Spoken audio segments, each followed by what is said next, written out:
رب اشرح لي صدري ويسر لي امري واحلل عقدة من لساني يفقهوا قولي۔ معزز سامعین کرام، پچھلے کئی جمعات سے آپ حضرات صحابہ کرام کی عظمت اور ان کی شان کے بارے میں سماعت فرما رہے تھے۔ بنیادی طور پر یہ سوال پیدا ہوتا ہے، آخر صحابہ کرام بھی تو آدمی تھے، انسان تھے، ان کی بھی بیوی بچیاں تھیں، اولاد تھے، کاروبار تھا، کھیتی باڑی تھی، ان کی بھی کچھ خواہشات تھیں، ضروریات تھیں، لیکن اس کے باوجود اللہ تبارک تعالیٰ نے اتنا اونچا مقام انہیں کیوں دیا؟ رہتے تھے مکے میں، مدینے میں، لیکن عرش پر ان کا تذکرہ ہوا کرتا تھا۔ ابھی وہ دنیا سے پردہ نہیں فرمائے، جنت میں ان کے استقبال کی تیاریاں ہو چکی تھیں اور ان کے لیے محل تیار ہو چکے تھے۔ حور عین ان کے نکاح کے لیے اور ان سے شادی کرنے کے لیے بےتاب ہو چکی تھی۔ کیا وجہ ہے؟ نمازیں تو وہی ہیں جو ہم پڑھا کرتے ہیں، حج بھی وہی ہے، زکوٰۃ بھی وہی ہے، قرآن بھی وہی ہے، دین بھی وہی ہے، شریعت بھی وہی ہے، لیکن ہمارے لیے وہ القاب نہیں ہیں۔ ہمارے باپ دادے مر جائیں تو ہم رضی اللہ عنہ نہیں کہہ سکتے، زیادہ سے زیادہ رحمت اللہ علیہ کہیں گے، لیکن صحابی کو اس کی زندگی میں قرآن نے کہہ دیا کہ اللہ تم سے راضی ہو چکا ہے اور تم اللہ سے راضی ہو چکے ہو۔ حضرت امام اعظم ابو حنیفہ رحمۃ اللہ علیہ کے ایک شاگرد ہیں، حضرت عبداللہ ابن مبارک رحمۃ اللہ علیہ۔ محدثوں میں حضرت عبداللہ ابن مبارک رحمۃ اللہ علیہ کا بڑا اونچا مقام ہے، عظیم الشان مقام ہے۔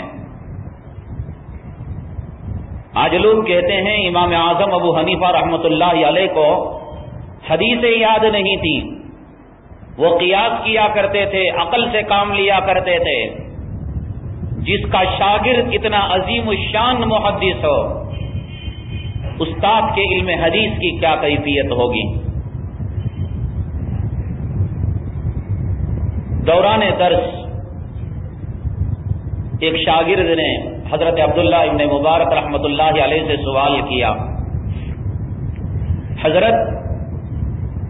حضرت امیر معاویہ رضی اللہ تعالیٰ عنہ اور حضرت عمر بن عبدالعزیز رحمۃ اللہ علیہ میں کس کا مقام اونچا ہے اور کس کا درجہ بلند ہے؟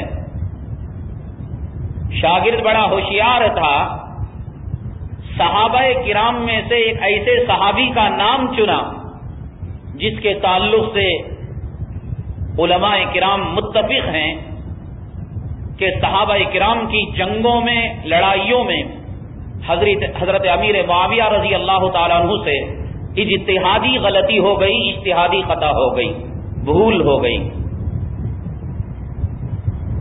اور غیر صحابہ میں سے ایک ایسے آدمی کا نام لیا، غیر صحابی میں سے ایک ایسے آدمی کا نام لیا جس کی بزرگی، تقوی، طہارت، پرہیزگاری بام عروج پر پہنچی ہوئی تھی، جن کو بعض علماء خلیفہ خامس بھی کہا کرتے ہیں، یعنی خلفاء اربعہ کے اتنے اوصاف ان کے اندر موجود تھے کہ گویا خلافت راشدہ ہی کا ایک دور آپ کے دور کو سمجھا جاتا تھا۔ حضرت سیدنا عمر بن عبدالعزیز رحمۃ اللہ علیہ رات کو اس وقت تک نہیں سویا کرتے، آرام نہیں کرتے جب تک اپنے علاقے کے علماء کو مدعو کرتے اور ان سے کہتے کہ ہمیں موت کے بارے میں، قبر کی زندگی کے بارے میں، برزخ کے حالات کے بارے میں بیان کرو۔ اور ان کے حجرے میں ایک مصنوعی قبر تھی کھودی ہوئی، جسے دیکھ کر زار و قطار رویا کرتے تھے۔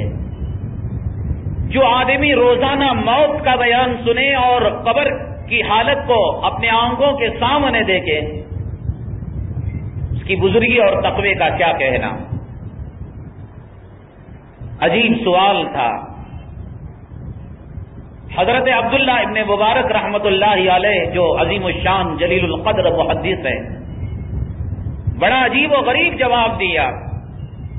فرمایا تم ایک صحابی کا مقابلہ ایک تابعی سے کرتے ہو، اور کون سے تابعی؟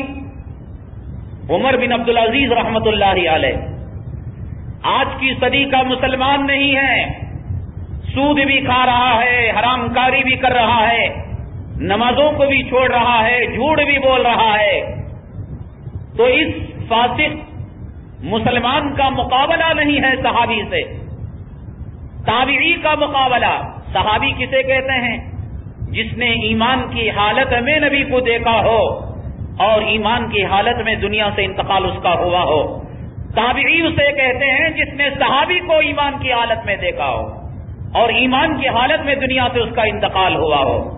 آقا دو عالم صلی اللہ علیہ وسلم نے ارشاد فرمایا، طوبی لمن رآنی ولمن رآ من رآنی، خوشخبری ہے اس آدمی کے لیے، اس صحابی کے لیے جس نے مجھے ایمان کی حالت میں دیکھا، اور خوشخبری ہے اس آدمی کے لیے جس نے مجھے دیکھنے والے کے چہرے کو دیکھا۔ اتنا عظیم الشان ہے صحابی۔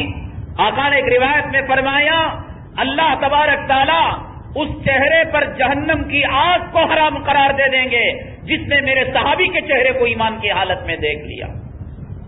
یہ ہے وہ عمر بن عبدالعزیز رحمت اللہ علیہ۔ کوئی سیاستدان، کوئی دھوکہ باز، مکار، فاجر، فاسق، زانی، شرابی، کبابی، حرامی مسلمان نہیں، وہ ہے عمر بن عبدالعزیز رحمت اللہ علیہ جو تابعیت کے مقام پر پہنچے ہوئے ہیں اور بزرگی اور تقوی کو ساری کائنات تسلیم کرتی ہیں۔ عبداللہ ابن مبارک رحمت اللہ علیہ نے جواب دیا، تم کس کا مقابلہ کس سے کرا رہے ہو؟ تابعی کا مقابلہ صحابی سے، تابعی کا مقابلہ صحابی سے نہیں ہو رہا ہے۔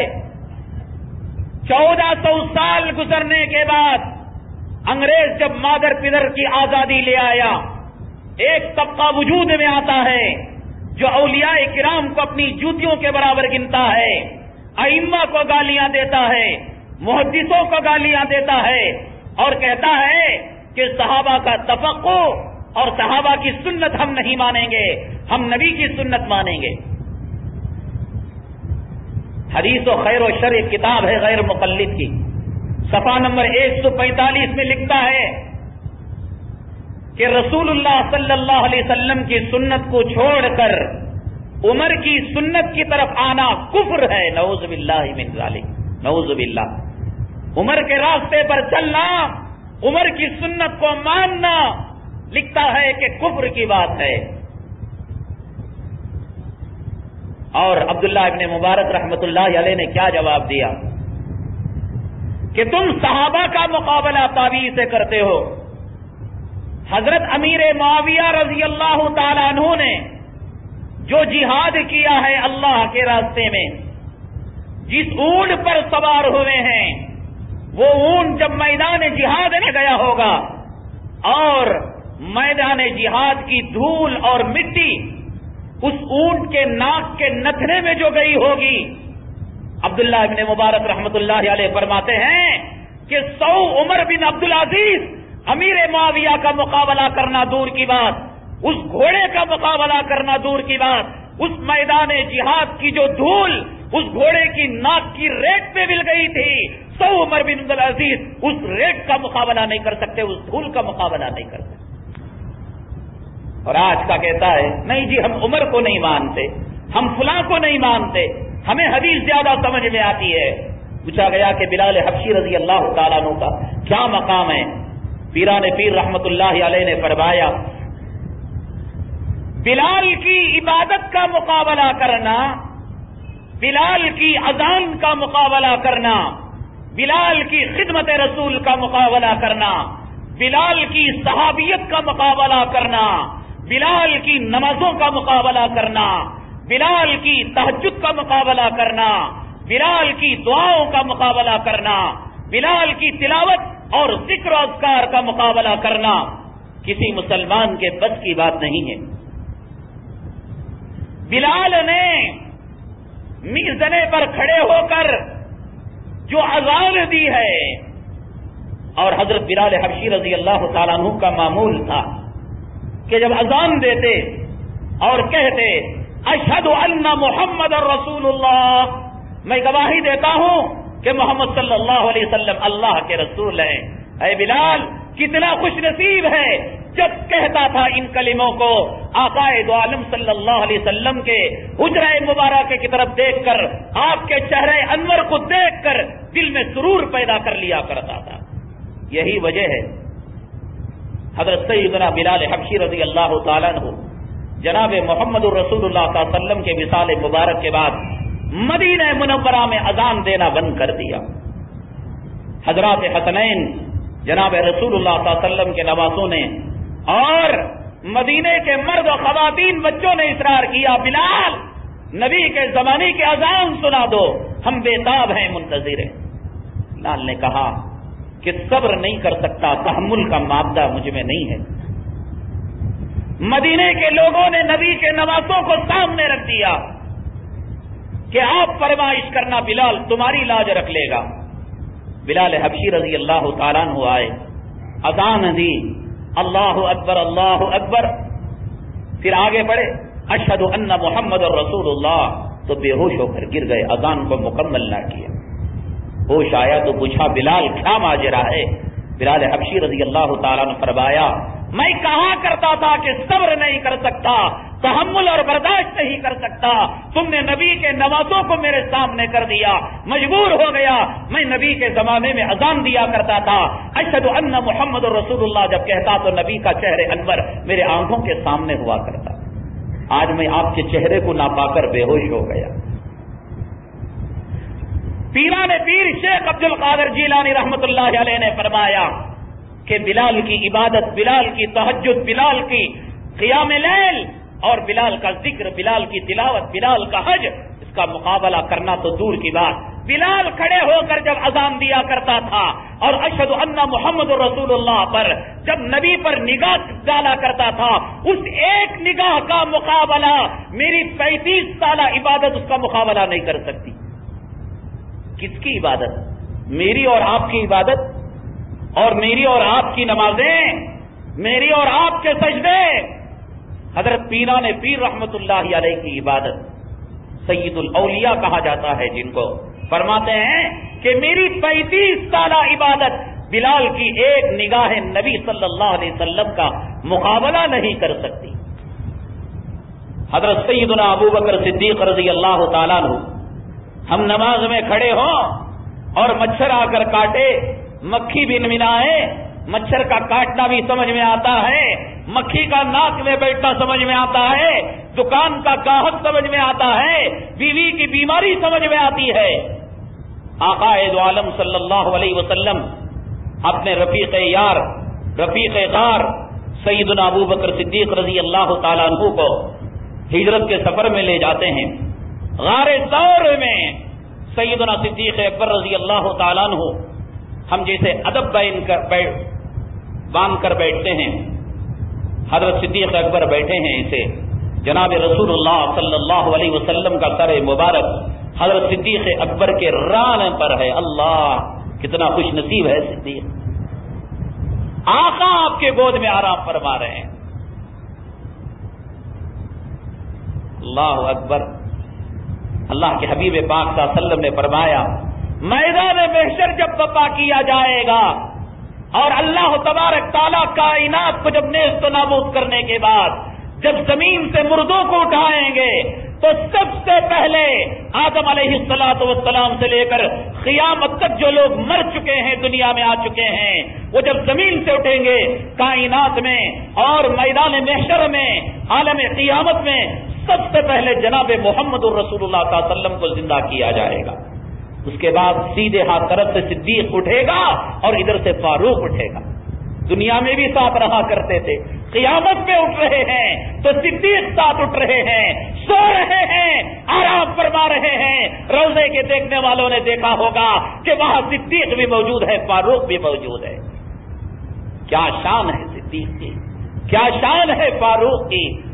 جی رہا ہے مکے میں تو ساتھ، سفر میں ہے تو ساتھ، مدینے میں ہے تو ساتھ، عائشہ کے حجرے میں نبی کے روزے کے ساتھ بھی ساتھ ہے، اور قیامت کے دن اٹھ رہا ہے تو نبی کے ساتھ اٹھ رہا ہے۔ جو صدیق کی صداقت کو نہ مانے اور فاروق کی سنت کو نہ مانے، وہ خبیث شیطان ہے، ملعون ہے، مردود ہے۔ آقا نے فرمایا فَأَمَّا مَنْ أُوتِيَ كِتَابَهُ بِيَمِينِهِ، بھئی قیامت کے دن کون کامیاب ہوگا؟ جس کا نام اعمال اس کے سیدھے ہاتھ میں دیا جائے۔ عجیب شان ہے فاروق، تیری شان بڑی عجیب ہے۔ کفر میں پکا تھا، نبی کی دعا سے ایمان اور ہدایت سے جب مالا مال ہوا، تیرا ایمان، تیرا اسلام، تیری گواہی، تیری صداقت، تیری عدالت قیامت تک کے لیے اللہ تبارک تعالیٰ نے اسے معتبر قرار دے دیا۔ آدم کے بچے بھی مسلمان ہیں، شیش کی اولاد بھی مسلمان ہے، نوح کی قوم میں بھی مسلمان ہوئے، لوط کے ذریت میں مسلمان ہوئے، لیکن فاروق تیری شان کتنی نرالی ہے کہ قیامت کے دن اللہ تبارک تعالی ساری کائنات کے لوگوں میں نام اعمال جو سیدھے ہاتھ میں دے گا، سب سے پہلے حضرت سیدنا عمر بن خطاب فاروق اعظم رضی اللہ تعالیٰ عنہ کا نام اعمال ان کے سیدھے ہاتھ میں اللہ تعالیٰ دے گا، پھر اس کے بعد دوسرے نبیوں کو، رسولوں کو بعد میں دیا جائے گا۔ کیا شان، کیا قربانیاں دی ہوگی۔ غار ثور میں صدیق اکبر تشریف فرما ہیں، نبی آرام فرما رہے ہیں صلی اللہ علیہ وسلم، تو چھوٹے چھوٹے سوراخ سے، کہیں ایسا نہ ہو کیڑے مکوڑے بچھو سانپ اجدے وہاں سے نکل آئے، تمام میں اپنی چادر کو پھاڑ کر تمام سوراخوں کو بند کر دیا۔ چادر ختم ہو گئی، ایک سوراخ باقی ہے۔ حضرت صدیق اکبر رضی اللہ تعالیٰ عنہ نے اپنے ہاتھ کو اس سوراخ کے منہ پر رکھ دیا۔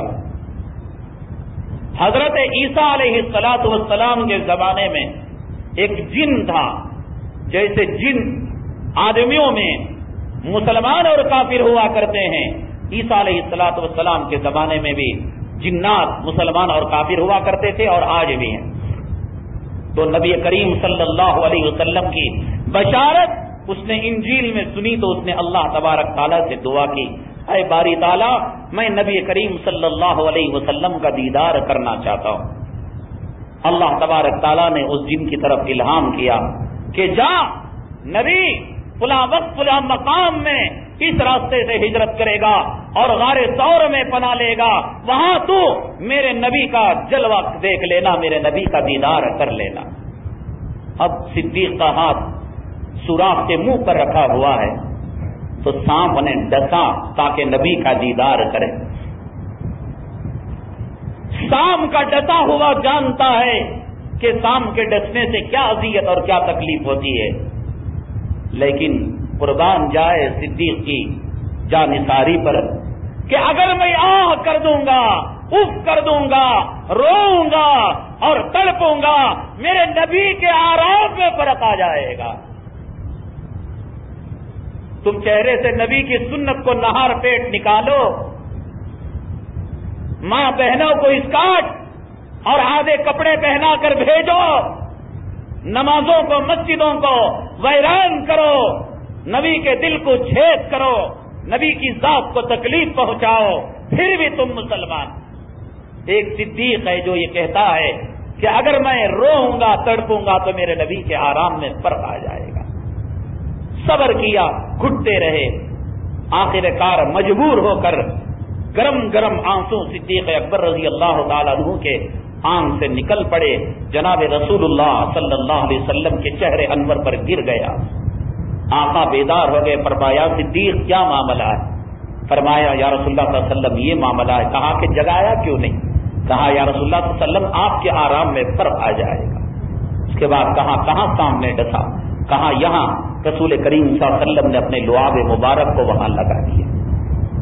یہ ہے صحابہ کی شان کہ جس کی وجہ سے اللہ تبارک تعالیٰ نے جیتے جاگتے رضی اللہ عنہم ورضوا عنہ کا خطاب انہیں دیا۔ حضرت سیدنا عمرو بن عاص رضی اللہ تعالیٰ عنہ کے دور مبارک میں مصر کے گورنر تھے۔ وہاں جو دریا چلتا تھا اس میں طغیانی آیا کرتی تھی۔ جاہلیت کے لوگ اس طغیانی کو کم کرنے کے لیے ایک کنواری لڑکی کو بھینٹ چڑھایا کرتے تھے۔ عمرو بن العاص رضی اللہ تعالیٰ عنہ نے حضرت سیدنا عمر بن خطاب رضی اللہ تعالیٰ عنہ کو خط لکھا کہ عمر، لوگوں کا یہ عقیدہ ہے، کیا اسے جاری رکھا جائے یا ختم کر دیا جائے؟ حضرت عمر رضی اللہ تعالیٰ عنہ توحید کے مت والے، شرک سے نفرت کرنے والے، بدعت اور خرافات سے پرہیز کرنے والے تھے۔ کہا کہ اگر اس رسم کو جاری کیا جائے تو مسلمانوں کی توحید اور عقیدے میں فرق آ جائے گا، ان کے قدم ڈگمگا جائیں گے۔ تو ایک خط لکھا دریائے نیل کے نام، اے دریا تو بھی اللہ کی بندی ہے اور میں بھی اللہ کا بندہ ہوں، جس اللہ نے تجھے چلایا ہے اس کا میں واسطہ دیتا ہوں کہ بغیر بھینٹ چڑھائے لڑکی کے اپنی سرکشی کو ختم کر ڈال۔ تو خط جب دریا میں ڈالا گیا، عمر کی بات کو کون مان رہا ہے؟ دریا مان رہا ہے۔ خط ڈالا گیا، دریا کی سرکشی ختم ہو گئی، طغیانی ختم ہو گئی۔ تاریخ گواہ ہے، عمر بن العاص رضی اللہ تعالیٰ عنہ کے دور سے لے کر آج تک دوبارہ اس دریا میں طغیانی نہیں آئی۔ سیدنا عمر بن خطاب رضی اللہ تعالیٰ عنہ کے یہ خط کا معجزہ ہے، کرامت ہے۔ آپ کے زمانے میں ایک کنویں سے آگ نکلنے لگی، لوگ کہنے لگے بھوت آ گیا، پریت آ گیا، شیطان آ گیا، جن آ گیا۔ حضرت کا غلام ایک تھا اسلم، حضرت عمر بن خطاب رضی اللہ تعالیٰ عنہ نے چٹھی دی اور کہا کہ اسلم جاؤ اس کنویں کی آگ کو میرا سلام سنا دینا اور اس چٹھی کو اس میں ڈال دینا۔ چٹھی کو ڈالا گیا تو آگ دم دبا کر بھاگ گئی، آگ ختم ہو گئی۔ آگ نے بات مانی نہیں مانی عمر کی، وہاں دریا نے مانی، یہاں آگ نے مانی۔ حضرت سیدنا عمر بن خطاب رضی اللہ تعالیٰ عنہ جہاد کے لیے حضرت ساریہ رضی اللہ تعالیٰ عنہ کی سرکردگی میں سپہ سالاری میں ایک لشکر کو بھیجتے ہیں، لیکن وہاں حضرت ساریہ کا ڈائریکشن غلط ہو جاتا ہے۔ تو یہاں منبر پر خطاب کرتے ہوئے حضرت سیدنا عمر بن خطاب رضی اللہ تعالیٰ عنہ تقریر کر رہے ہیں۔ دوران تقریر اچانک کہتے ہیں یا ساریہ الجبل، یا ساریہ الجبل، اے ساریہ ذرا پہاڑ کی طرف آ جانا، ذرا پہاڑ کی طرف آ جانا۔ تقریر ختم ہو گئی کہ دوستوں نے پوچھا اے عمر بڑی عجیب بات ہم نے دیکھی، تم تقریر کر رہے تھے تقوی پر، نماز پر، بیچ میں ساریہ الجبل کیا کہنے لگے؟ کہا کہ تم نہیں سمجھ سکتے۔ کہا بات کیا ہے؟ اللہ تعالیٰ نے میرے سامنے حضرت ساریہ کے حالات کو رکھا تو میں ان کے ڈائریکشن کو غلط دیکھ رہا تھا، تو میں نے ہوا کو حکم دیا اے ہوا میرا پیغام ساریہ تک پہنچا دینا۔ تمہاری ٹی وی تک ہواؤں کے ذریعے سے ویسٹ انڈیز کا میچ آ سکتا ہے، فٹ بال آ سکتا ہے، اور گیم اور ناٹک آ سکتے ہیں، اور ٹیلی فون کے کالز موصول ہو سکتے ہیں، تو کیا اس ہوا سے عمر کا پیغام جا نہیں سکتا؟ ہوا نے مانا عمر کی بات کو اور یا ساریۃ الجبل کے پیغام کو حضرت ساریہ تک پہنچا دیا۔ حضرت سیدنا عمر بن خطاب رضی اللہ تعالیٰ عنہ ایک مرتبہ پہاڑ پر کھڑے ہوئے تھے، آپ کا جلال دبدبا اتنا تھا کہ پہاڑ حرکت کرنے لگا، جنبش کرنے لگا۔ درے سے مارا پہاڑ کو، اے پہاڑ اسکن یا جبال، اے پہاڑ تو خاموش رہ جا۔ پہاڑ نے بات کو مانا، سمندر نے بات کو مانا، ہوا نے بات کو مانا، آگ نے بات کو مانا، جنگل کے درندوں نے بات کو مانا۔ ایک لشکر جا رہا تھا جہاد میں افریقہ کے جنگلوں میں، وہاں کے لوگوں نے کہا لوگوں تم پاگل ہو گئے ہو، یہاں جاؤ گے چیتے اور جنگلی درندے تمہیں پھاڑ کھائیں گے، کاٹ کھائیں گے، کہ ہمیں کوئی فکر کی بات نہیں، تم اپنی خبر لو، اپنی حفاظت کر لو۔ لوگوں نے کہا بھائی کہنا ہمارا کام تھا، حفاظت کرو یا جنگل کے درندوں کا لقمہ بنو، ہم جو ہے کچھ کہہ نہیں سکتے۔ کہا جاؤ تم اپنا کام کرو۔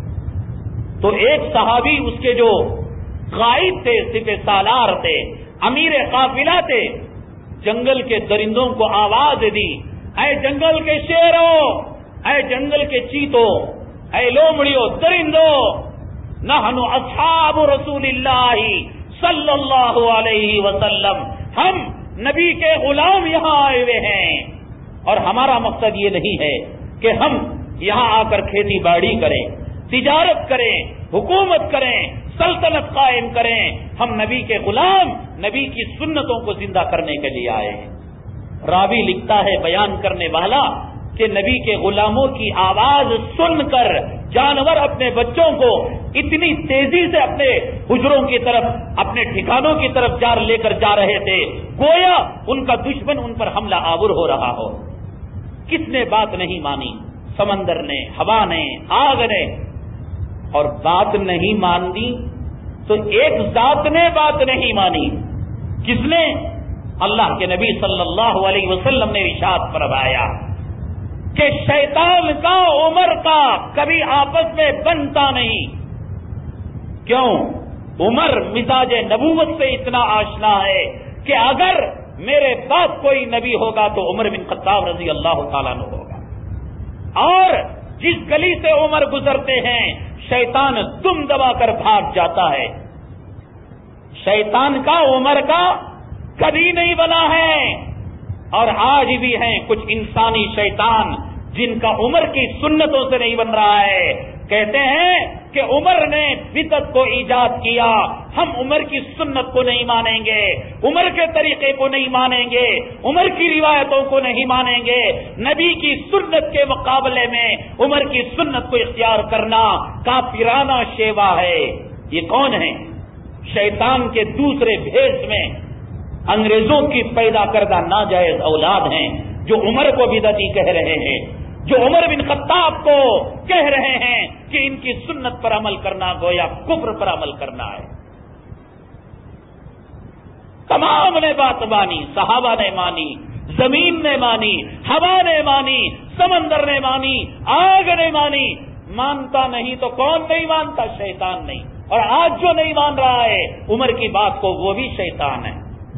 اللہ کے نبی نے کہا علیکم بسنتی وسنت الخلفاء الراشدین، تم پر میری سنت لازم ہے، اور تم پر ابو بکر کا طریقہ، عمر کا طریقہ، عثمان کا طریقہ، علی کا طریقہ بھی لازم ہے۔ بِأَيِّهِمْ اِخْتَدَيْتُمْ اِهْتَدَيْتُمْ، ان میں سے کسی ایک کے راستے پر چلو گے تو کامیاب ہو جاؤ گے۔ جو صحابہ کو نہیں مانتا، جو اولیاء کو نہیں مانتا، جو ائمہ کو نہیں مانتا، جو فقہاء کو نہیں مانتا، یہ لکھ کر رکھ لو میرے بھائی، بڑا مخلصانہ مشورہ دے رہا ہوں، نماز چھوڑ دو گے، اللہ کے دربار میں توبہ ہوگی، نماز کی قضا ہوگی، پڑھنے والے آپ، قبول کرنے والا اللہ، معافی دے سکتا ہے اللہ، تلاوت چھوڑ دو گے، معافی دے سکتا ہے اللہ، 99 سال کے کافر کو اللہ اپنی مرضی سے جنت میں داخل کرنا چاہے، اللہ پر کوئی حجت نہیں ہے۔ کوئی اللہ کو پوچھے کہ اللہ تو کیوں اسے کافر کو جنت میں ڈال رہا ہے اور میں مسلمان ہوں، مومن ہوں، مجھے جہنم؟ کون پوچھ سکتا ہے اللہ کے بارے میں؟ لا يسأل عما يفعل وهم يسألون۔ لیکن میرے بھائی یاد رکھو، یاد رکھو، بزرگوں کو گالیاں دو گے، ائمہ کو گالیاں دو گے، اولیاء کو گالیاں دو گے، صحابہ کی توہین کرو گے، اللہ کا عذاب دنیا میں جیتے جاگتے آ جائے گا۔ کیا آئے گا عذاب؟ کیا دولت چھین لے گا؟ مال پانی چھین لے گا؟ دولت تو کافروں کو مل رہی ہے، دولت یہود و نصارہ کو مل رہی ہے، تو اولیاء کے دشمنوں کو کیا اللہ دولت نہیں دے گا؟ کیا ہوگا عذاب اللہ کا؟ وہ سن لیجئے، آقا نے فرمایا من یرید اللہ بہ خیرا یفقہہ فی الدین، کہ اللہ جس کے ساتھ بھلائی کرتے ہیں تو بھلائی کا ثبوت کیا ہے کہ فقہ اسے دیتے ہیں، دین میں سمجھ اسے دیتے ہیں۔ اور اللہ سے اگر کوئی دشمنی کرتا ہے، اللہ سے دشمنی کا مطلب کیا؟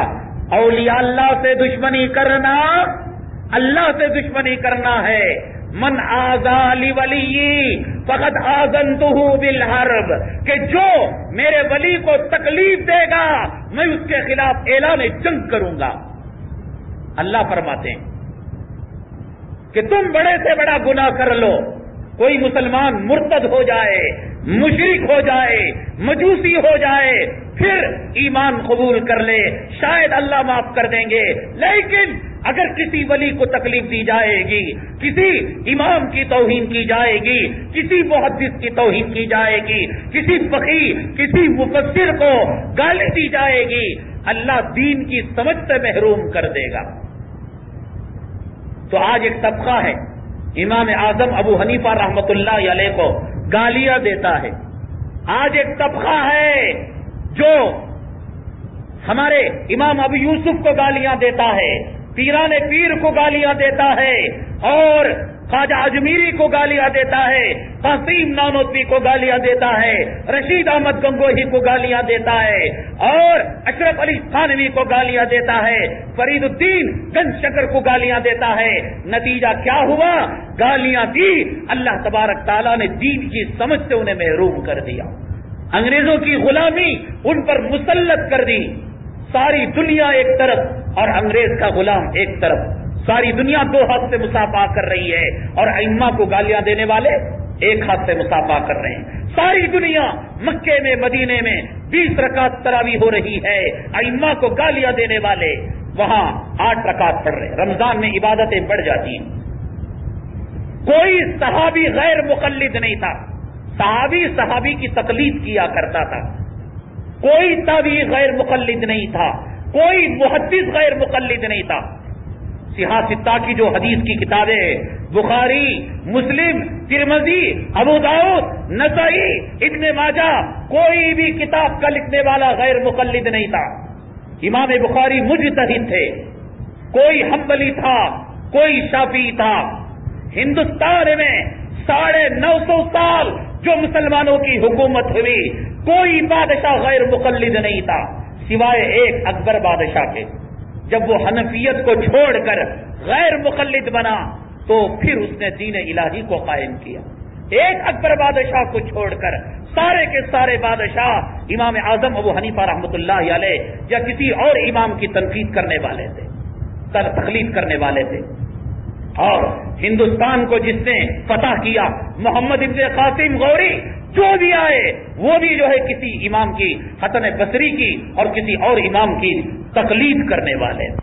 آپ کے سمجھ میں نہیں آتا ہے مولانا کیوں پھرا کر کہہ رہے؟ میں نے کہا ابھی شیواجی نگر میں جو 4 مینار مسجد ہے اس سے متصل ایک کتب خانہ ہے، اس کتب خانے میں جا کر کہنا کہ 4 مینار کی جمعہ کی کیسٹ دے دینا، اور پھر دیکھنا کہ احناف کے تعلق سے انہوں نے کیا کیا باتیں کہی ہیں کہ ان کے یہاں شراب پینا جائز ہے، شراب حلال ہے، اور ان کی کتاب ہے ابو الاقبال سلفی کی جس نے لکھا ہے کہ دنیا میں جتنے حنفی ہیں ان پر رسول اللہ کی لعنت ہے۔ اب بھی خاموش بیٹھو گے؟ انہوں نے لکھا ہے جتنے حنفی ہیں انہوں نے رب اللہ کو نہیں بنایا ہے، ابو حنیفہ کو بنایا ہے، اور علماء کو انہوں نے نبی کا درجہ دے دیا ہے۔ اب بھی خاموش بیٹھو گے؟ اور میں نے کہا کہ دنیا میں ان کی پھٹکار ہو جاتی ہے۔ فضائل اعمال یہ لکھ کر رکھ لو، اور دعویٰ غلط ہو تو آ کر انعام لے کر جانا۔ کائنات میں کلام پاک کی تلاوت کے بعد، کائنات میں، ہندوستان میں، ایشیا میں، یورپ میں، عرب میں، رشیا میں نہیں، کائنات میں جہاں بھی مسلمان بستا ہے، مجھے بتاؤ کون سا علاقہ ایسا ہے جہاں کلام پاک کی تلاوت کے بعد فضائل اعمال کی جو ہے پڑھانا جا رہا ہو، اس کا ورد نہ کیا جا رہا ہو۔ اللہ تبارک تعالیٰ نے عجیب برکت دے دی ہے فضائل اعمال، لیکن ان کو اولیاء دشمنی ہے، ان کو بزرگوں سے دشمنی ہے، تو انہوں نے جدہ کے دعوی سینٹر میں 2 کیسٹ بنائے، آڈیو کیسٹ اور ویڈیو کیسٹ، جس میں فضائل اعمال کے خلاف انہوں نے باتیں کہی کہ ایسے ایسے واقعات ہیں کہ عقل تسلیم نہیں کرتی، عقل مانتی نہیں کہ 1 رکعت کے اندر 30 پارے پڑھنا یہ کیسے ہو سکتا ہے۔ کبیر احمد رفاعی رحمت اللہ علیہ جب حج کے لیے گئے تو نبی کا ہاتھ روزے سے باہر آ گیا، صدیق کے لیے نہیں آیا، فاروق کے لیے نہیں آیا، تو کبیر احمد رفاعی کے لیے کیسے آ گیا؟ ایسی باتیں ویڈیو ریکارڈ کر کر، آڈیو کیسٹ بنا کر اب اس وقت بنگلور اور کرناٹکا کے چپے چپے میں پھیلائی جا رہی ہیں۔ میں نے گزشتہ جمعہ چامنڈی نگر کے واقعے کا اشارتاً اطلاع دی کہ وہاں مسجد خلیل کا امام ویڈیو کیسٹ گھر گھر میں پہنچا کر عورتوں کے دل و دماغ، نوجوانوں اور حنفیوں کے دل و دماغ کو خراب کر رہا ہے۔ میں نے کہا کہ بزرگوں سے جو دشمنی مول لے گا دنیا میں اللہ تعالیٰ عذاب میں مبتلا کر دے گا۔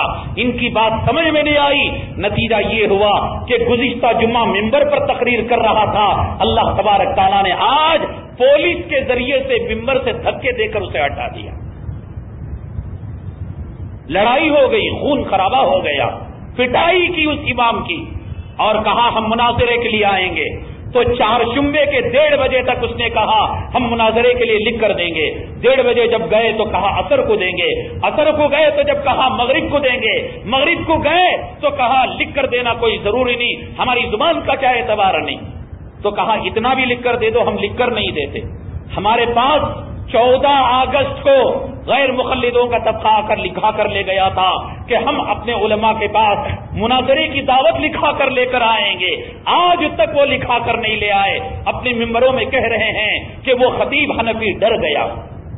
ہم ڈر گئے، لیکن مسجد خلیل کے امام کا کیا ہوا؟ اسٹیشن تک معاملہ گیا، اس نے خود کہا اسٹیشن کے سرکل نے کہ یہاں کوئی فتنہ کوئی فساد نہیں تھا، تم فسادی ہو، تو چنانچہ ڈسمس کر دیا گیا اور بے دخل کر دیا گیا ذلت کے ساتھ، اور مناظرے کی دعوت اس نے دی ہی نہیں۔ اس کے باوجود الحمدللہ دارالعلوم دیوبند کو دعوت نامہ پہنچا دیا گیا ہے، وہاں سے وفد آنے والا ہے، اور انشاءاللہ وہ ان کا حشر ہوگا، وہ انجام ہوگا کہ کبھی انہوں نے خواب و خیال میں بھی سوچا نہیں ہوگا۔ فضائل اعمال کے تعلق سے اعتراضات ہوتے ہیں، ہمارے ہر حنفی بھائی، ہر تبلیغی بھائی کو ان سوالوں کا جواب یاد رکھ لینا چاہیے، سنجیدگی کے ساتھ وہ اعتراض کیا کرتے ہیں اور ہمیں کیا جواب دینا چاہیے۔ میں اس کو آپ کے سامنے عرض کیے دیتا ہوں۔ سب سے پہلے کہتے ہیں کہ ان میں ضعیف حدیثوں کی بھرمار ہے، قوی حدیثوں کو چھوڑ کر ضعیف حدیثوں کی بھرمار ہے۔ حضرت شیخ رحمت اللہ علیہ نے فضائل قرآن میں خود تحریر فرما دیا ہے۔ ایک تو ہیں احکام کہ نماز کی کتنی رکعتیں ہیں، روزہ کن چیزوں سے ٹوٹتا ہے، کن چیزوں سے مکروہ ہوتا ہے، یہ احکام ہیں۔ احکام میں حدیث کو قوی اور ضعیف کا اعتبار کیا جاتا ہے۔ سمجھ رہے ہیں آپ کہ حلال ہے، حرام ہے، مکروہ ہے، صحیح ہے، غلط ہے، ان میں حدیثوں میں قوی اور ضعیف کا اعتبار کیا جاتا ہے۔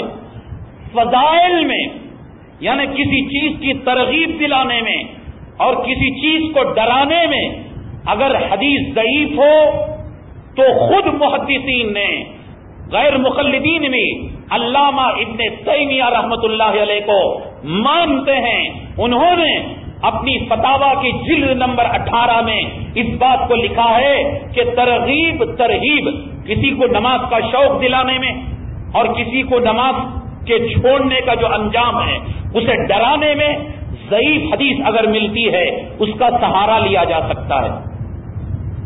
فضائل میں، ترغیب میں، ترغیب میں ضعیف حدیث کا سہارا لیا جا سکتا ہے. سمجھ میں آئی بات؟ اگر آپ کو کوئی کہے کہ تمہاری فضائل اعمال میں ضعیف حدیثیں ہیں تو جواب دینا یہ احکامات سے متعلق نہیں ہیں، فضائل میں، ترغیب میں، ترہیب میں یہ جو ہے ضعیف حدیثوں کو نقل کیا گیا ہے. اور خود علامہ ابن تیمیہ نے اپنی فتاوا کے جلد نمبر 18 میں اسے صحیح کہا ہے، اور علامہ نووی رحمۃ اللہ علیہ نے مسلم شریف کی شرح جلد نمبر 1 میں اسے صحیح قرار دیا. تو حضرت کی کوئی غلطی نہیں ہے. اور دوسری بات ہے، جیسے سارے حسابات ہیں، حساب میں کیا ہے؟ ضرب ہے، حساب میں کیا ہے؟ تقسیم ہے، جمع ہے، تفریق ہے. حساب کی، میتھمیٹکس کی سینکڑوں قسمیں ہیں، لیکن سارے حساب کا جو خلاصہ ہے وہ جمع اور تفریق ہے، مائنس اور پلس، یہ سارے حسابات کا خلاصہ ہے. اسی طریقے سے بڑی قیمتی باتیں ہیں، غور سے پوری دھیان کے ساتھ یہ باندھ لینا پلو میں، تاکہ کل کوئی فاسق غیر مقلد انگریز کا غلام تمہیں فضائل اعمال سے گمراہ نہ کر سکے، بزرگوں کے واقعات بتا کر تمہیں راہ راست سے نہ ہٹا سکے. تو حدیث کے اصولوں میں اصل جو اصول ہیں وہ دو ہی ہیں. وہ ایک کہ حدیث کا راوی ضعیف ہو حس کے اعتبار سے، یعنی اس کا مائنڈ، اس کی سمجھ، اس کا قوت حافظہ کمزور ہو، اور حدیث کا راوی اس کی عدالت تقوی کے اعتبار سے کمزور ہو، ضعیف ہو. یہی ہے حدیث کا خلاصہ، کہ حدیث کا راوی ضعیف ہو دماغ کے اعتبار سے، کہ سنا کچھ اور بولا کچھ اور. سمجھ رہے ہیں؟ تو اس کو کہتے ہیں اس کا دماغ کمزور ہے. اور ایک ہے دماغ تو مضبوط ہے لیکن اس کا عدالت، اس کا تقوی معتبر نہیں، کبھی جماعت سے نماز پڑھا، کبھی چھوڑ دیا، کبھی سچ بولا، کبھی جھوٹ بولا. علماء نے لکھا ہے کہ پہلی قسم جو ہے، یعنی جس کا راوی عقل کے اعتبار سے، قوت حافظہ کے اعتبار سے کمزور ہو، اور وہ روایت اور طریقوں سے آئی ہو، تو اس روایت کو قبول کر لینا چاہیے. یہ قرآن کا قاعدہ ہے. روایت ایک ہی نہیں. حضرت شیخ الحدیث زکریا صاحب رحمۃ اللہ علیہ نے بعض جگہ روایتیں تحریر کرنے کے بعد لکھتے ہیں، یہ روایت کا مضمون اور بھی بہت سی روایتوں میں آیا ہے. یہ نوٹ کرنا جملہ، اس روایت کا مضمون اور بھی بہت ساری کتابوں میں، روایتوں میں آیا ہے.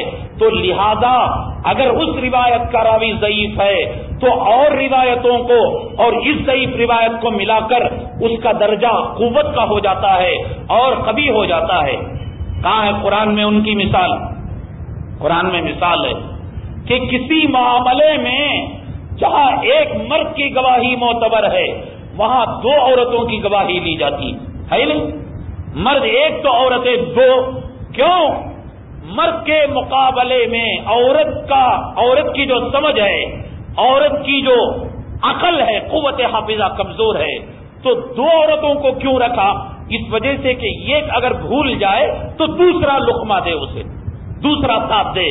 تو دو کمزور مل کر ایک قوی مرد کے عقل کا مقابلہ کر رہے نہیں کر رہے. بات سمجھنے کی ضرورت ہے. اسی طریقے سے ایک روایت کا راوی اگر ضعیف آ جائے اور یہ مضمون دوسری روایتوں میں آ جائے تو جس طریقے سے ایک عورت کی کمزوری دوسری عورت کی طاقت سے مل کر قوت بن جاتی ہے مرد کی گواہی کے مقابلے میں، اسی طریقے سے ضعیف روایت دوسری روایتیں جب اس کے ساتھ ہو جاتی ہیں اس کے ساتھ طاقت اور قوت پیدا ہو جاتی ہے. تو لہذا وہ روایت ضعیف ہی نہیں رہتی. یہ ہو گئی بحث. دوسرا سوال یہ کہ تمہارے فضائل اعمال میں بہت ساری روایتیں ہیں لیکن ان کا حوالہ موجود نہیں ہے، ان کا حوالہ نہیں لکھا ہے. میں اس کی ایک مثال دیتا ہوں. ایک آدمی چاول کے موٹوں کو لاری پر لوڈ کراتا ہے منڈی والا، اور ہر ایک پر ریٹ لکھ دیتا ہے کہ 12 روپے 20 پیسے، 18 روپے، 19 روپے، 20 روپے، ہر چاول پر اس کا ریٹ لکھ دیتا ہے. اور کچھ موٹے ایسے ہیں تھیلے، ان پر ریٹ ہی نہیں لکھا ہے. اب ریٹ نہیں لکھا کا مطلب یہ نہیں کہ اس کی کوئی قیمت نہیں کہ تاجر تو اسے مفت میں دے دے. اس کا مطلب یہ ہوتا ہے کہ جن موٹوں پر میں نے قیمت نہیں لکھی ہے اس کا مطلب یہ کہ یہ 12.5 روپے قیمت کے موٹے ہیں اور یہ زیادہ ہیں، اس وجہ سے میں نے نہیں لکھا. تو بیچنے والا خریدنے والا دونوں جانتے ہیں. اسی طریقے سے حضرت شیخ الحدیث رحمت اللہ علیہ نے فضائل اعمال میں جہاں روایتوں کو نقل کیا اور حوالہ نہیں دیا، فضائل قرآن صفحہ نمبر 9 پر لکھا ہے کہ میں نے اپنی کتاب میں جن روایتوں کو لیا ہے اکثر شرح مشکات سے لیا ہے، تنقیح الروات سے لیا ہے، شرح احیاء العلوم سے لیا ہے، ترغیب و ترہیب سے لیا ہے. 4-5 کتابوں کے نام لے کر حضرت نے لکھا کہ انہی کتابوں سے میں نے اپنی کتاب میں روایتیں لی ہیں، جہاں ان کے علاوہ اور کتابیں ہیں وہاں میں نے حوالہ دے دیا. تو سمجھ میں آئی بات؟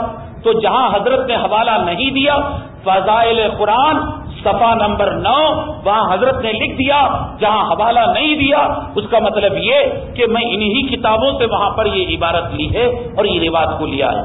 تو حضرت اپنی طرف سے ان روایتوں کو نہیں لکھا. یہ بھی بات سمجھ میں آ گئی کہ بغیر حوالے کی روایت کیوں لکھ دی. اور تیسری بات، نبی جو کام نہیں کر سکا، صحابہ جو کام نہیں کر سکے، خلفاء جو کام نہیں کر سکے، وہ کام انہوں نے اپنی کتاب میں بزرگوں سے ثابت کیے کہ ایک رات میں صحابہ سارا قرآن 10 مرتبہ نہیں پڑھا کرتے تھے، 70 مرتبہ نہیں پڑھا کرتے تھے. تو انہوں نے ثابت کیا کہ فلاں بزرگ ایک رات میں 70 قرآن پڑھا کرتا تھا. کبیر احمد رفاعی رحمت اللہ علیہ جب گئے تو نبی کے روضے سے ہاتھ نکل گیا مصافحے کے لیے. 90,000 آدمیوں نے اس ہاتھ کو دیکھ لیا. مسجد اتنی بڑی نہیں تھی اور کیپیسٹی اتنی نہیں تھی، ہاتھ اتنا لمبا نہیں تھا، تو پھر لوگوں نے کیسے دیکھ لیا؟ اگر ہاتھ نکلنا ہی تھا تو ابو بکر کے لیے نکلتا، عمر کے لیے نکلتا، فاطمہ کے لیے نکلتا اور عثمان کے لیے نکلتا، لیکن یہ ہاتھ کبیر احمد رفاعی کے لیے کیوں نکل رہا ہے؟ بزرگوں کے وہ واقعات اور کرامات ہیں جسے نبی بھی نہیں کر سکا اور صحابہ نہ کر سکے، من گھڑت واقعات ہیں. ایک بات یاد رکھ لو، ایک ہے معجزہ اور ایک ہے کرامت. معجزہ اللہ نبی کے ہاتھ سے دکھلاتے ہیں، نبی کے ہاتھ سے خلاف فطرت خلاف عادت جو بات ظاہر ہو اس کو کہتے ہیں معجزہ. بھئی اونٹنی کس سے پیدا ہوتی ہے؟ اونٹنی سے پیدا ہوتی ہے، لیکن صالح علیہ السلام پہاڑ سے حاملہ اونٹنی کو نکالے تو کہا جائے گا یہ معجزہ ہے. پانی کنویں سے نکلتا ہے، تالاب سے نکلتا ہے، چشمے سے نکلتا ہے، لیکن اگر موسیٰ کی لاٹھی پتھر پر پڑے اور وہاں سے چشمہ نکلے ہم کہیں گے نبی کا معجزہ ہے. اور سانپ سپلی کے انڈے سے پیدا ہوتا ہے، سانپ کا انڈا ہے اور انڈے سے سانپ کا بچہ پیدا ہوتا ہے، لیکن موسیٰ کی لاٹھی پڑے اور اژدھا بن جائے تو اس کو کہتے ہیں معجزہ. ایک بات سمجھ میں آئی. اور اسی طریقے سے کرامت کہتے ہیں بھائی میرا اور آپ کا کپڑا ہوا میں اڑائے تو نہیں اڑتا، جوتا اڑائے نہیں اڑتا، ہوائی جہاز اڑائے مشین کی ضرورت ہو، ایندھن کی ضرورت ہو، بجلی کی ضرورت ہو، یہ سب چیزیں. لیکن خواجہ اجمیری کا جوتا ہوا میں اڑتا ہے تو ہم کہیں گے خواجہ اجمیری کی کرامت ہے. ہمیں شکر کہاں سے ملتی ہے؟ دکانوں سے ملتی ہے، گنے سے ملتی ہے، کارخانے سے ملتی ہے. فرید الدین گنج شکر کو مسلح کے نیچے شکر ملے تو ہم کہیں گے فرید الدین یہ تیری کرامت ہے. خلاف عادت نبی سے ظاہر ہو تو معجزہ، ولی سے ظاہر ہو تو کرامت. سمجھو یہ بات سمجھ میں آ گئی. اب یہ سمجھنے کے بعد یہ سمجھو معجزہ اور کرامت، معجزہ نبی کے اختیار میں نہیں اور کرامت ولی کے اختیار میں نہیں. معجزہ اور کرامت اللہ کی مرضی سے ظہور میں آتا ہے، نبی چاہیں کچھ نہیں ہوگا جب تک کہ اللہ نہ چاہے. اگر اللہ چاہے تو نبی مکے میں ہو، جنت بھی دکھا دے اور جہنم بھی دکھا دے. نبی نے دیکھا نہیں دیکھا جنت اور جہنم کو مکے میں رہ کر. معراج سے جب آئے مکہ کہاں، بیت المقدس کہاں، یہ کہاں وہ کہاں. لیکن جب کافروں نے اعتراض کیا اگر صحیح معنوں میں تم بیت المقدس جا کر آئے ہو تو تم بتاؤ کتنے دروازے کتنے دریجے. اللہ تبارک تعالیٰ نے بیت المقدس کو نبی کے آنکھوں کے سامنے کر دیا، ڈائریکٹ ٹیلی کاسٹ کر دیا کہ نبی دیکھ لو اور گن گن کر بتا دو. ہوا نہیں ہوا؟ مکے میں نبی ہیں اور بیت المقدس کا نظارہ کر رہے ہیں. لیکن نبی عمرہ کرنے کے لیے آتے ہیں، عثمان غنی مکے میں طواف کرنے کے لیے جاتے ہیں، خبر پھیلا دی جاتی ہے عثمان غنی کو شہید کر دیا گیا، قتل کر دیا گیا. اللہ اگر نہ بتلانا چاہے تو چند قدم کے فاصلے کی خبر حضرت عثمان غنی کی شہادت کی نبی کو نہ دے تو نبی کو اطلاع نہیں ملی. تو نبی نے بیعت الرضوان درخت کے نیچے بیٹھ کر صحابہ کے ہاتھ پر بیعت کر لی کہ ہم جو ہے اس قتل کا مقابلہ کریں گے، شہادت کا مقابلہ کریں گے. اطلاع ملنا چاہیے تو مکے میں رہ کر جنت کو دیکھ لیا، جہنم کو دیکھ لیا. اطلاع ملنا چاہیے تو مکے میں رہ کر بیت المقدس کا نظارہ کر لیا. اور اطلاع نہ دینا چاہا اللہ تو مکے میں رہ کر عثمان غنی کی شہادت کی اطلاع نہ مل سکی. اور اطلاع نہ ملنا چاہیے. ایک یہودن عورت نے نبی کریم صلی اللہ علیہ وسلم کو دعوت دی اور بکری کے گوشت میں زہر ملا دیا. نبی نے نوالا اٹھایا، منہ میں چبا دیا. فرشتے نے آ کر کہا کہ نبی اس کے اندر زہر ملا ہوا ہے. نبی کو اطلاع نہ ملنا چاہے تو ہاتھ میں اٹھائے ہوئے نوالے کی اطلاع نہ ملے. اطلاع ملنا چاہے تو مکے مدینے میں رہ کر جنت جہنم کی، عرش کی، کوثر کی اطلاع مل جائے. تو معجزہ نبی کے ہاتھ میں نہیں ہوتا، کرامت ولی کے ہاتھ میں نہیں ہوتی. جب اللہ چاہتا ہے تو ولی کے ہاتھ سے کرامت کو ظاہر فرماتا ہے. میں اس کی مثال دوں، مثال ذرا بری ہے، سنیما کی مثال ہے، ٹی وی کی، سمجھنے کے لیے آسان ہے. ایک گاؤں کا بدوی دیہاتی جس نے کبھی بجلی کو نہ دیکھا ہو، کرنٹ کو نہ دیکھا ہو، کیمرے کو نہ دیکھا ہو، تصویر کو نہ دیکھا ہو، ٹی وی کو نہ دیکھا ہو، سنیما کو نہ دیکھا ہو بڑا ذہین، اس سے کہا جائے کہ بھائی ہمارے گھر میں ایک اسکرین ہے 15 انچ کا، 12 انچ کا، اس میں آگ بھی لگتی ہے لیکن گرمی نہیں آتی، اس میں طوفان بھی آتا ہے لیکن پانی نہیں آتا، اس میں ہوا بھی چلتی ہے اور آندھی بھی چلتی ہے لیکن ہوا نہیں اڑتی اور پردہ بھی نہیں ہلتا. مانے گا وہ؟ سامنے پاگل ہو گئے ہو کہ 12 انچ کی اسکرین پر آگ ہو رہی ہے، زلزلہ آ رہا ہے اور گاڑیوں کا ایکسیڈنٹ ہو رہا ہے، طوفان آ رہا ہے اور تمہارا گھر محفوظ. تو اس سے سمجھایا جائے گا کہ نہیں بھائی، وہ ٹی وی کا کمال نہیں ہے، وہ اسکرین کا کمال نہیں ہے، وہ تو اس مشین کا کمال ہے جس کا عکس اس پر پڑتا ہے. اگر وہ ڈالنا چاہے تو ڈالے، وہ آگ دکھانا چاہے تو دکھائے، وہ پانی دکھانا چاہے تو دکھائے، وہ قتل دکھانا چاہے تو دکھائے، وہ عبادت دکھانا چاہے تو کمال تو مشین کا ہے. تو اسی طریقے سے میرے بھائی، نبی پر جو معجزہ آتا ہے، ولی پر جو کرامت آتی ہے، خدا کی قدرت کا ظہور ہوتا ہے، اس میں نبی کے منشا کا دخل نہیں اور ولی کے ارادے کا دخل نہیں. عیسائی دھوکہ کہاں کھائے؟ عیسائیوں نے یہ سمجھا کہ حضرت عیسیٰ علیہ السلام کے جو معجزے ہیں وہ خود ان کے ہیں کہ یہ اندھوں کے آنکھ پر ہاتھ پھرائیں تو بینا ہو جائے، برس اور کوڑی کے مریض پر ہاتھ پھرائیں وہ شفایاب ہو جائے، وہ لنگڑے کے پیر پر ہاتھ پھرائے تو وہ اچھا بن جائے. تو انہوں نے کیا سمجھ لیا؟ یہ عیسیٰ کا کمال ہے. سمجھا نہیں سمجھا؟ تو عیسیٰ کا کمال سمجھ کر انہوں نے عیسیٰ علیہ الصلوۃ والسلام کو کہا کہ ثالث الثلاثہ، عیسیٰ 3 ربوں میں سے ایک رب ہے اور 3 اللہوں میں سے ایک اللہ ہے۔ جب انہوں نے نبی کے معجزے کو اللہ کی طرف سے ہونے کو نہ سمجھا، نبی کی طرف منسوب کر دیا، تو شرک میں مبتلا ہو گئے اور عیسیٰ کو انہوں نے خدا سمجھ بیٹھا۔ تو اسی طریقے سے آج جو فضائل اعمال کے واقعات کو عیسائی ذہنیت لے کر پڑھتا ہے اور یہ سمجھتا ہے کہ بزرگوں کے کرامات خود ان کی طرف سے ہیں، اللہ کی طرف سے نہیں ہیں، تو عیسائی ذہنیت کے نتیجے میں بزرگوں کے کرامات کا وہ انکار کر بیٹھتا ہے۔ اس سے یہ پوچھیں اللہ کے لیے ممکن ہے ناممکن ہے؟ امام اعظم ابو حنیفہ رحمۃ اللہ علیہ کے بارے میں آتا ہے کہ انہوں نے 40 سال تک اکثر و بیشتر عشاء کے وضو سے فجر کی نماز پڑھی ہے۔ مانتے رہیے بچے کا جی پیدا کرے، سوئے کب، آرام کب کرے، کیا بیمار نہیں ہوئے؟ بھئی تم امام اعظم کو کہہ رہے ہو یا اللہ کو کہہ رہے ہو؟ اللہ کو قدرت ہے یا نہیں؟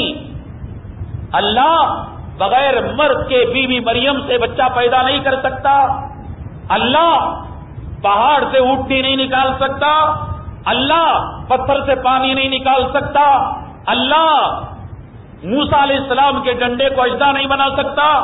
تو جو اللہ اتنا کر سکتا ہے تو وہ اللہ اپنے ولی کو 40 سال تک عشاء کے وضو سے اگر تہجد پڑھوائے تو اس خدا کی قدرت میں کیوں شبہ ہو رہا ہے؟ اور وہ اللہ کبیر احمد رفاعی کو جناب رسول اللہ صلی اللہ علیہ وسلم کا مصافحہ کروا دے تو تمہیں شک کیوں ہے؟ تو پھر ایک سوال باقی رہ جاتا ہے، تو یہ کام صحابہ کو کیوں نہیں ہوا، ان بزرگوں کو کیوں ہو رہا ہے؟ صدیق نے 40 سال تک عشاء کے وضو سے فجر نہیں پڑھی اور امام اعظم پڑھنے لگے۔ یہ اور کچھ سوالات ہیں سمجھنے کے، سوچنے کے اور ان کے منہ توڑ جواب دینے کے۔ یہ جو سوالات کیے گئے پھر انہیں دوبارہ بھی سمجھاؤں گا، اور بھی سوالات ہیں انشاءاللہ ان کو بھی آئندہ تفصیل کے ساتھ سمجھاؤں گا، تاکہ دنیا میں ان باطل پرستوں اور جھوٹوں کا منہ کالا ہو جائے اور کبھی ہمارا حنفی اور تبلیغی نصاب فضائل اعمال پڑھنے والا ان کے سامنے لاجواب نہ ہو۔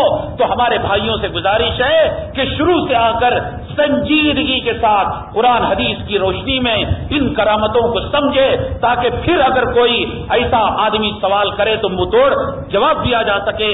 دعا فرمائیں اللہ تبارک تعالیٰ کائنات میں دین اسلام اور حنفیت کا بول بالا فرمائیں، بزرگوں سے ہماری عقیدت اور عظمت کو